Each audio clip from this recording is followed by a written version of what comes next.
আসসালামু আলাইকুম ওয়া রাহমাতুল্লাহ। প্রিয় দেশবাসী, আপনাদের জানাই ঈদ মোবারক।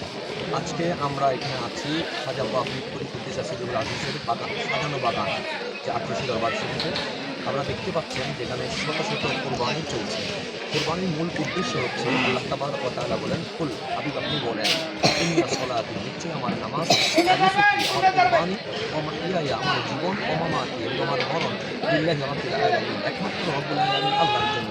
কোরবানির মূল উদ্দেশ্য হচ্ছে দুনিয়ার যত প্রেম সম্পর্ক আছে সকল সম্পর্কের ঊর্ধ্বে আল্লাহ তাআলার প্রেমই সত্য, সেটাই প্রমাণ করা।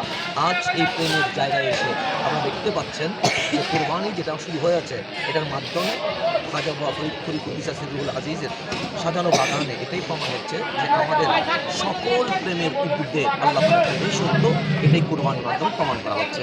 এবং সারা বাংলাদেশে এবং বিশ্বে হয়তো কোথাও 10 তারিখ হচ্ছে জিলহজের, কোথাও 11 তারিখ হচ্ছে, কোথাও 12 তারিখ হচ্ছে, কিন্তু আল্লাহর ওলির বসানো বাগানে 10, 11, 12 তিন দিনে কোরবানি চলছে সমানতালে। তো এই বিশ্বটা প্রমাণ করছে রব্বুল আলামিনের দেওয়া যে বিধান, ফাসল্লি লিরাব্বিকা ওয়ানহার, যে আল্লাহর জন্য নামাজ, আল্লাহর জন্য কোরবানি।